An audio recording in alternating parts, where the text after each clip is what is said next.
I gotta wait. How long I gotta wait for a press record? Go. Welcome to the shed, where Miss Dreme always has a story. It's Dreme, and we got a season 2. Your Black Bostonian here, a product of a single mother who I work to make proud every single day. I'm a 3-degree holder, your veteran educator, your tech entrepreneur, and founder of the Chair platform. My platform is dedicated to supporting Black and Brown people on their hair journey by creating hair boards, connecting to hairstylists, and sharing haircare tips for a more joyous experience. My podcast is about sharing hair stories, educator stories, entrepreneurship stories, and stories surrounding identity with goals to leave you laughing, learning, and advocating. So come in and listen to the stories in the chair. Where we share stories in the chair. Hello, beautiful people. This is Devin. Devin, can you please introduce yourself? Yo, I am so excited to be here. My name is Devin. I am from the city of Chicago and I am a startup founder, first time founder. I built a platform called Tenacity. It connects college students to project based work at other startups. And I'm excited to share my journey, to share, just what it looks like and how it's grown and evolved. And then also how Dream has played a role in that. Because we have a mutual yeah. I don't know if you know this, or at least may not give you all the credit enough, but yeah, you played a role in that, sis. So I'm excited. I'm really excited. I'm excited for you to be here. Devin and I met in college. Devin is a year younger than me. And the core memory I have with Devin is Devin was running for school president and he was doing his rounds and we were heading into the caf and he said, "Dream, do I have your vote?" And I said, "No." And Devin was like, "Oh, okay." And so we went to lunch together and we talked. We talked about his mission and values and what he saw for the campus. And from then on, he stuck to it and we would just keep checking in and talking to each other. And ever since then, for me, that was the beginning of our friendship.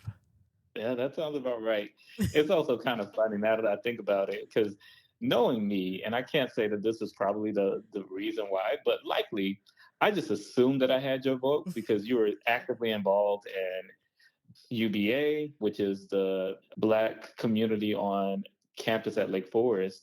And so I was so immature sophomore year, but like assuming that I'm a Black man running for president, of course you're going to vote for me.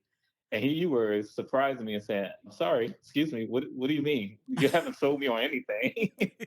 That's crazy. But it was a great lesson. And like, all right, I got work to do. Like, I just can't assume anything. Yes. And look at you now building more things and connecting more people in communities. So I'm not surprised this is where you went. And so I'm curious, did you always know that you wanted to be an entrepreneur? No, yeah. So this is funny. I knew the exact opposite. So I knew for sure that I did not want to be an entrepreneur because I had this belief that entrepreneurs required a lot of creativity and a lot of just kind of willpower to create and imagine and dream. And I'm not the most creative person, or at least I didn't believe myself to be the most creative person. And so I always wanted to, and I had this saying, I'd say that I would be the best COO to anybody that, was building something. So I would be the number two because I didn't like attention. I'm not a huge fan of being like the person in front, even though I had leadership roles. It wasn't always my favorite thing to do. So I was like, man, I can support anybody's vision. I can be the number two person that's helping, lead from the inside.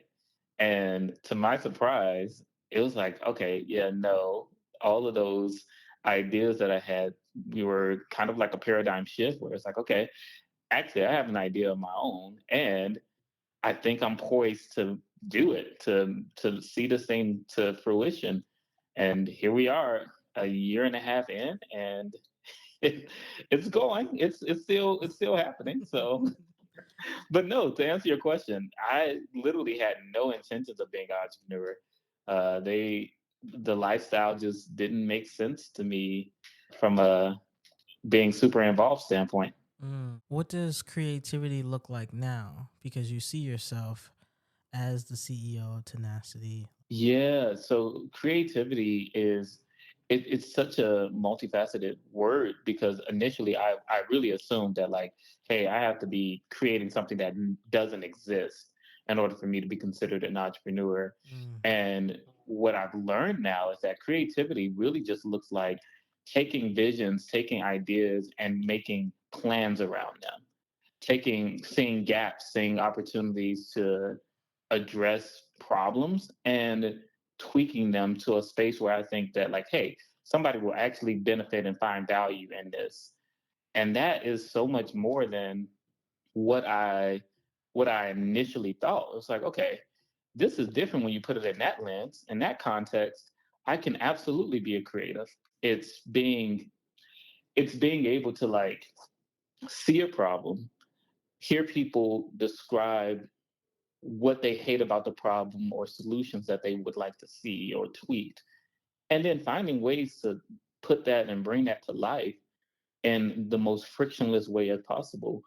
And I was like, okay, now that I understand what creativity, at least for me, looks like, that's way more doable because I think in spreadsheets and Excel files. So if you ever look at my brain from the inside out, everything is organized in columns and rows, and it's really annoying. And so when you take that idea of like creativity being something that isn't just like super mushy or super like without form, you just realize like, all right, there's a problem, and you're trying to solve that problem as frictionless as possible.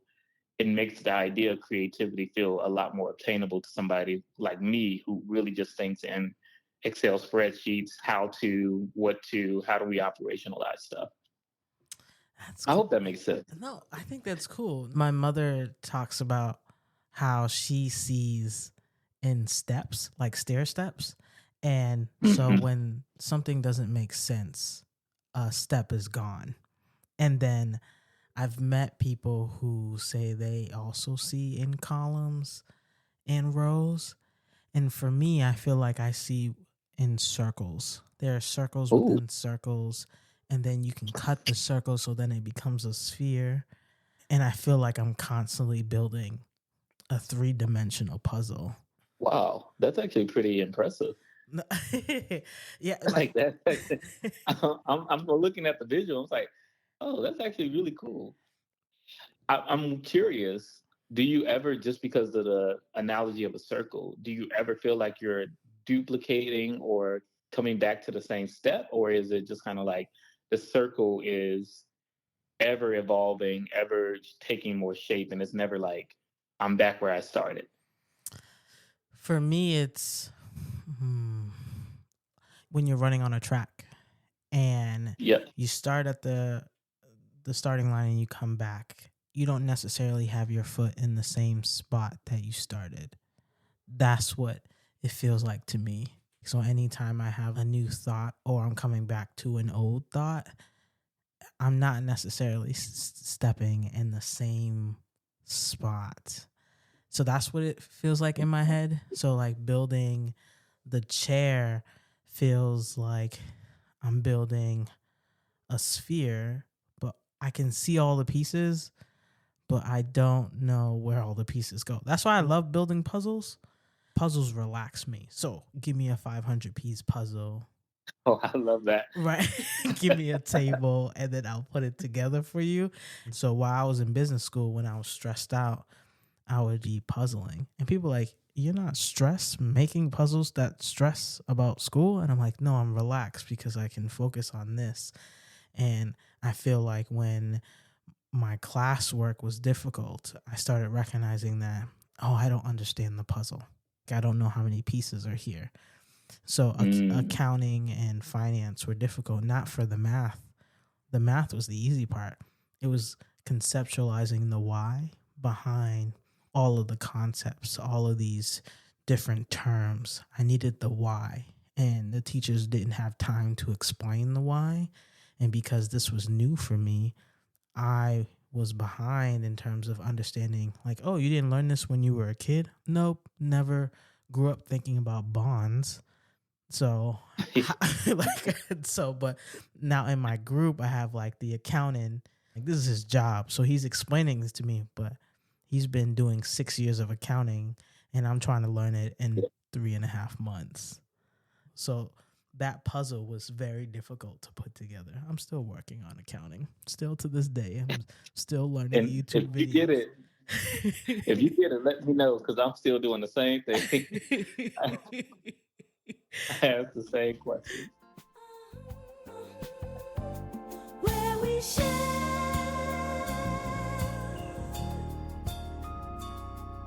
stories in the chair.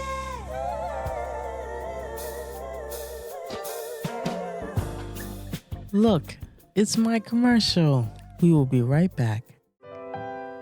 It's more than just a bad hair day. It's a journey.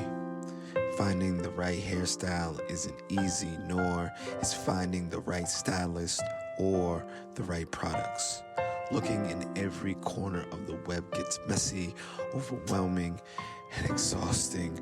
All the ads, the articles, the products, the videos, it shouldn't be this hard, but it is. And now, it isn't. The Chair. A black and brown centered platform where you can design hair boards, connect to hairstylists, and share hair care tips for a new joyful path on your hair journey. Avoid the clutter, save yourself hours, months, and even years of research and poor trial and error. Everything you need and only what you need is in one place. Hair boards made by people like you, for you. Find the right products, the right people, the right answers for you, stress-free. Join the Chair community and make every day a great hair day. When you share your pain, you allow others to help you. And when you share your success, you help others get theirs. Lean on the Chair. We got you. No stress, no strife. In the chair. The chair. The chair. All right. What were the gaps that you saw when it came to building Tenacity, and how did the rows and columns start to come together for you? Oh, great question. Yeah, I think that for me, and this is about to sound counterintuitive or counter to what I just said about rows and columns, because although I think in rows and columns, I quickly realized that rows and columns wasn't going to help me move the needle to the right space and right direction, and as quickly as I wanted it to. Because when I first started, I literally had this belief that, okay, all I have to do is take this problem, create a solution, and boom, I'm gonna be a millionaire startup founder on everybody's magazine, amazing black kid from Chicago becomes billionaire overnight. Let's go. Living under that delusion. I mean, as much as I would love that to have been the whole narrative, it's like, okay, there's a reason why that's not everybody's narrative. And for me, it wasn't my narrative because I was only thinking in rows and columns, in the sense that, all right, here's a problem. I think I have a solution. Let me just build the thing and let's see what happens, and let's just do it. Like, as soon as I build it, they will come. Classic startup mistake, where I didn't save room, save space for the human experiences. All right, what are we actually solving for, and why are we solving for it? And what is the emotion behind what we're trying to solve for? And what does that impact look like for Tenacity, and how will Tenacity stand out? So what this looked like from a material standpoint, from like an actual practical, this is what we're trying to solve, was I said, all right, people have a problem with achieving their goals. That's my thesis, if you call it. what is going to be my solution? I'm gonna create an app that helps people just document and achieve their goals.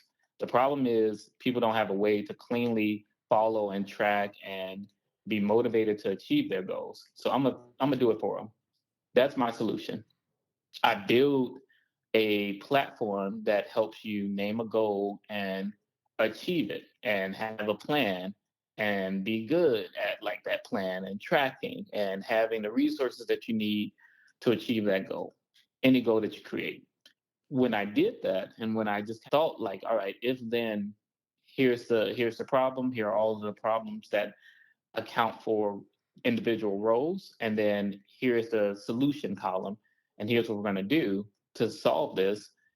I didn't really take into account, all right, there's a little bit of nuance here. People have goals that are not necessarily the same, and people care about goals differently. And so, because I didn't put enough thought into the creative is not the right word for this, but the human experience and the why behind this and the stuff that couldn't be sorted into columns and rows, I just kind of assumed that, hey, this is going to be the solution without giving proper thought to that. I ended up missing a lot of the main reasons why somebody would want to use this and what set certain goals apart from others. Hey, it's a goal of mine to own a house, and maybe that's something that's going to be important to me over the next few years or so. But one of my more immediate goals is this and that and something else. And so, like, because I almost tried to force everything that I was doing for Tenacity into the columns and rows that my brain thinks in, almost missed the mark completely because I wasn't thinking outside of the box or because I was trying to force feed this idea that I had in mind into a system that didn't have a lot of room for nuance. I want to do this exercise because I want to make sure I'm understanding correctly. I go to Lake Forest College. I'm a freshman. I am a SOAN major, sociology, anthropology major, and I'm interested in research.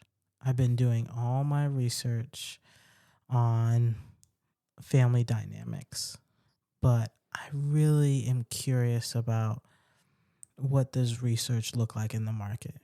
And so someone says, "Hey, I think those are marketing skills that you're trying to aim for." And then I come across Tenacity. Walk me through how I'm supposed to think about using your app to help me be connected to the right startup founder to gain those marketing skills.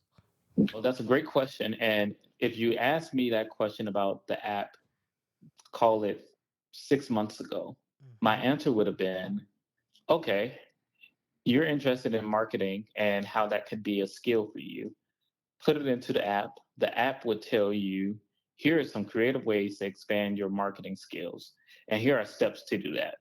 I'm making this up, but the app would probably say, you need to look at a few more YouTube videos and learning opportunities about marketing. And then one more thing is you could also benefit from having an internship in marketing. And maybe you should take a marketing class. And then it would give you some recommendations on like, all right, take a marketing class. Have you completed that? Check. Complete a marketing internship. Have you done that? Check. Write up your own personal statement about how marketing and being a sewing major are connected. Check. And so while it's helping you achieve a goal, you run into a little bit of an issue because 6 months ago, it was a cool idea, it's helpful. But at the same time, if you're not super motivated or you don't have the day to day motivation to wake up every day and want to do it, you really didn't have an incentive for doing what the app was telling you to do, right? Like it was like, okay, yeah, I think I want to explore marketing, but the app is giving me a whole bunch of stuff to do and try to think about. And that's cool and all, but I didn't have proper incentive. Today, we'd say, okay, you're interested in marketing, you have this background. why not test your skill and your ability by connecting you to a startup who sees the value in what you're doing and understands that you want to gain this skill? And so you post and say, or you find a startup that's saying, hey, we need help with marketing. And here's a project. We need someone to run a 2-week social media sprint for us. And this sounds like something that could fit your major or something that was interesting to your major. You would have the ability to say, okay, I'm interested in that project, that marketing opportunity. I'm gonna sign up for it, or I'm gonna apply for it. You apply, the business decides that you're the right person. I want to work with you, and now you're getting hands-on experience in an area that you wanted to learn in, and you also have a better incentive because unlike an app that's just telling you to do random stuff and it's really up to you, now you have people that are relying on you. You're getting paid to do the work, and you're getting the opportunity that you wanted in terms of having the ability to say, all right, I tried out marketing. Turns out I'm really good at it. And here's an example of it because now I can point to this project that had life, that had legs, and I played a meaningful role in it. And so that was the big evolution of how I had to think about like, okay, we're giving you a solution, which is steps to achieve your goal as a marketer, and then really saying like, wait, there's more here that doesn't get captured in a spreadsheet because people really need incentive, people really need drive, and how do you give that to them? Thank you. That's really helpful. I like Yeah, it's an evolution. that. It was a expensive lesson to learn and to buy, but it's been fun, and it's a plight of being an entrepreneur. And I'm sure you know this, where it's like you start off with an idea and you learn quickly how that idea needs to be evolved and how it needs to take shape differently and what are the pros and the cons and how do you fix things. And so Yeah, it's been cool. yeah, absolutely. That's where the podcast came from. I had no goals of creating a podcast. And so I'm working on my platform. I built my platform. The platform, you can create hair boards, start making relationships with hairstylists, have some resources. My platform does what it's supposed to do, but I have a chicken and the egg problem where I need to build content on the platform and I need to get people to come on the platform. And I have this issue, which all the accelerators I keep going to keep saying, you have a chicken and the egg problem. You don't know if you need to get the people first or you need to get the content first. And they go, okay, so all of this costs money. And they say, the fastest way to help you, the chair platform, is to build the community. I was like, okay, building the community. All of these communities exist already about hair, about how people need to get what they need when it comes to their hair journey. But the hair journeys are complex and they're long and they're complicated. I was always talking about these stories. And then people were always confused. They're like, but you're an educator. But you're an educator who went to business school, who's building a hair platform. And so it felt like people were just trying to unravel my story over and over again. And then I was trying to explain stories about hair journeys. And someone said, you need to work on your marketing. You are the brand. And so then it was, you should try writing stories. You should try doing social media. So then I was doing all these activities, just following different accelerator homework assignments. Right? And so I'm doing them. So I learned, hey, I love telling stories, but I don't want to be on video right now. I don't like the short content because it doesn't get everything I need. So I'm learning, I'm practicing, I'm trying, and podcast ends up coming up to be able to storytell, to be able to explain a little bit about who I am, but then also capture these beautiful, complex stories when it comes to people and hair and how hair is connected into our worlds. But that took me what? Podcast? It wasn't like in the moot board, like you need to build a podcast as you're building a platform. No, it was 2.5 years later figuring this out. Okay, this is what's happening. So I'm going to do this while I'm building the platform and I'm going to build this community this way. You know what the end goal is, but you got to take all these side quests to be able to get to the meat of the issue. I don't know who that exact customer is yet for my platform, but I'll figure it out. On the way to figuring that process out, I'm going to make hundreds, ideally thousands of hair stories, because hair will never die. It will always be here.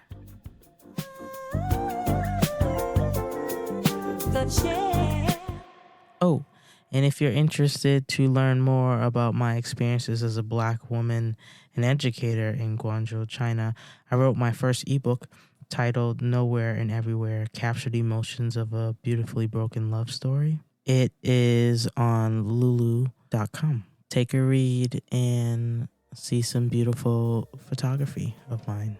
Enjoy the rest of the show.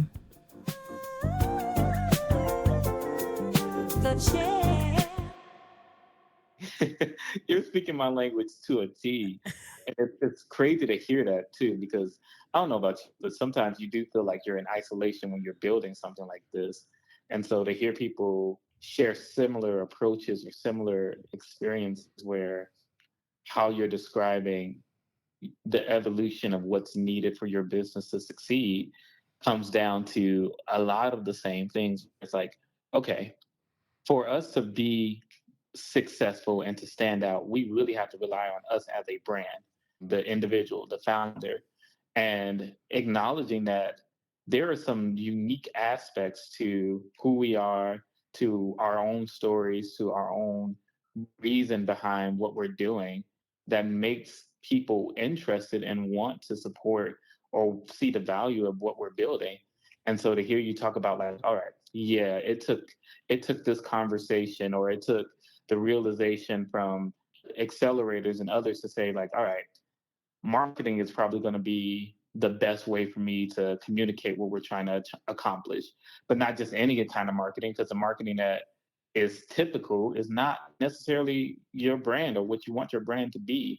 And so finding your niche on like, hey, what is the most effective thing that's going to be true to who I am or true to what I'm building is so unique and so like a part of the founder experience that I don't know. I find it compelling, but also very annoying because, like, I just want to build. I want to build product and not have to worry about, people and their interests and me personally.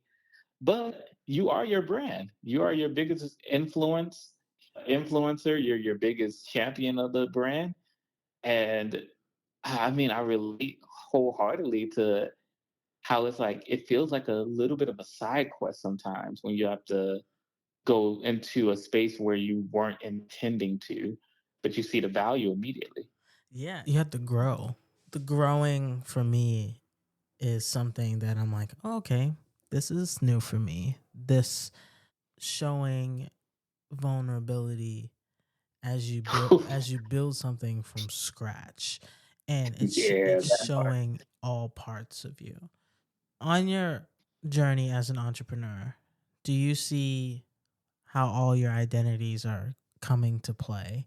Oh, 100%.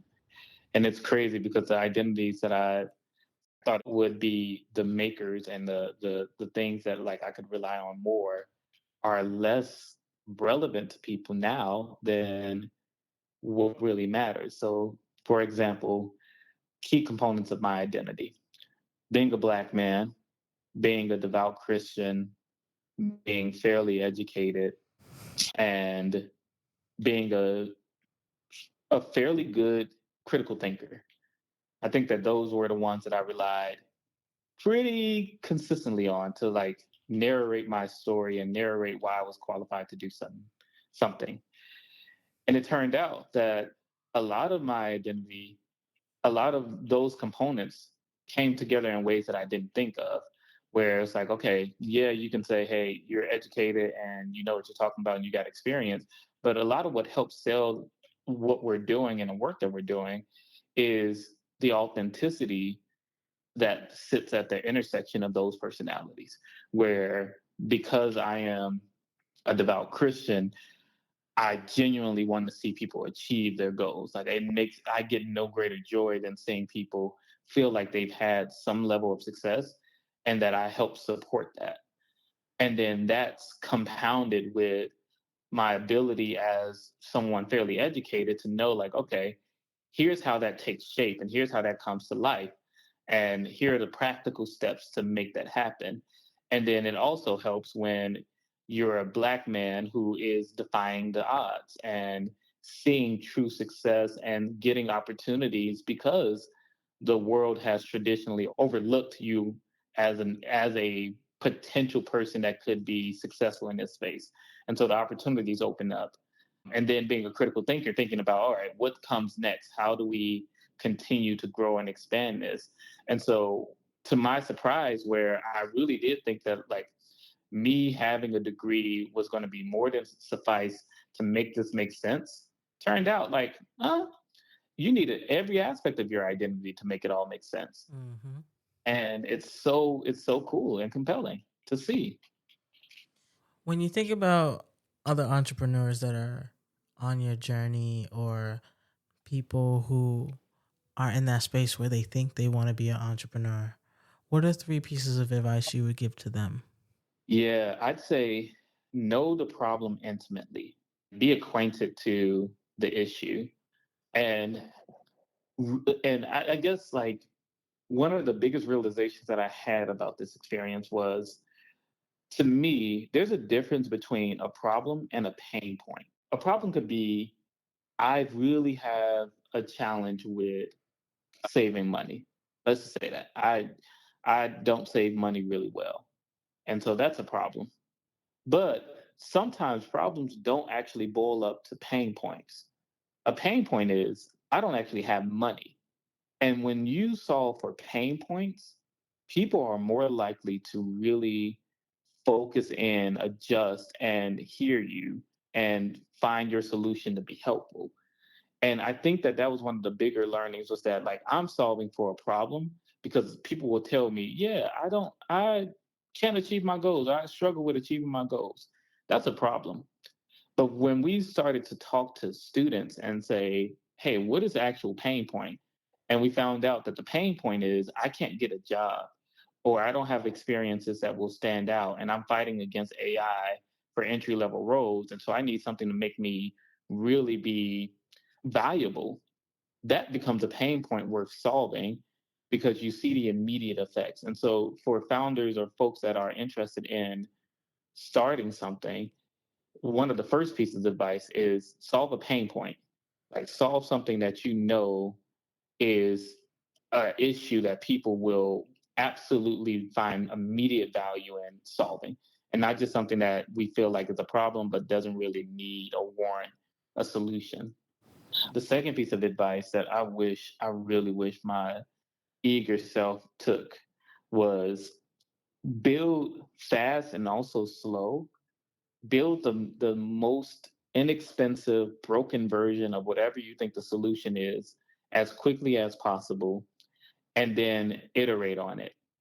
Take it back to people that you know will give you practical and legitimate advice, and don't waste too much money immediately trying to build something or invest in something that you haven't really proven out just yet. That will save you so much time, so much effort, because every idea that you have will evolve.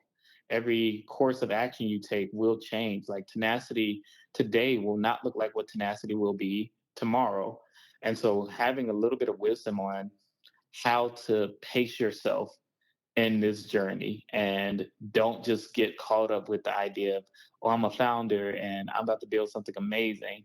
But if you fall in love with the pace of the journey and the process itself, it'll save you so much of your time, your resources, and your anxiety when you know, like, all right, we're slow rolling this or we're moving fast, but we're not going to make decisions that will cost us in the long run because I didn't think it through.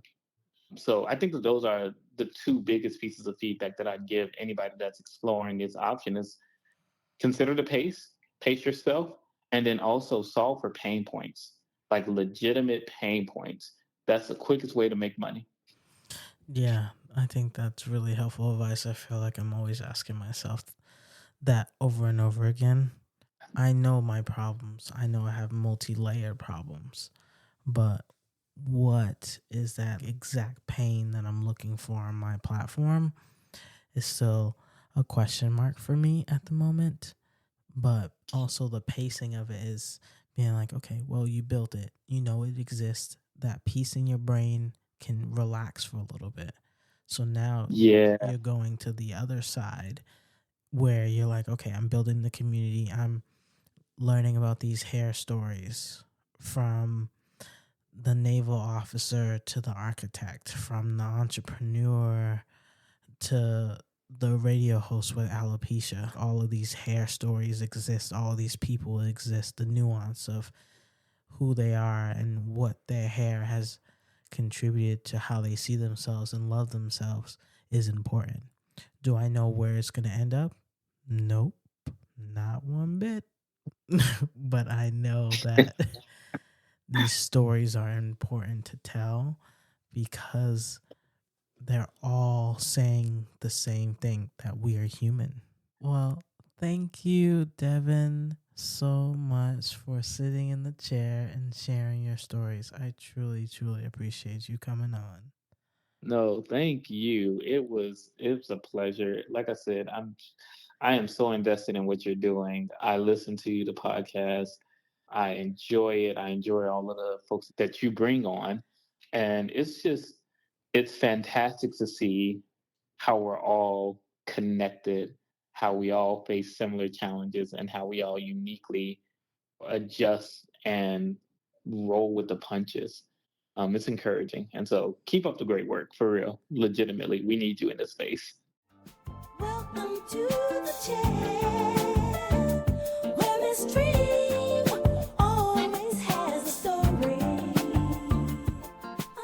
Thank you for listening to an episode of The Chair. I'm going to share with you a dream of mine. I would love to be on Sesame Street. Sesame Street held my hand through childhood. In my dream, I would be in my big afro or rainbow braids sitting on the stoop sharing hair stories. I would like your help, please, by doing all the things like leave a review, share it with someone who would benefit from hearing this episode. And if you know someone who knows someone who knows someone at Sesame Street, share your favorite episode with them, and I'll make you some of my famous chocolatey hot chocolate. I hope you have a beautiful day, or if you are like me, still up in the middle of the night, I hope you take a deep breath and rest. Love you. Talk to you later. The chair. Hello. Please leave a message after the tone. Dream, hello. I just wanted to tell you you're wonderful. I just got through going through your podcast. Love you, love you, love you, love you. Keep it up. Maybe I need to send it to Oprah and Tyler Perry. Love you, baby. You are great. Where we share stories in the chair.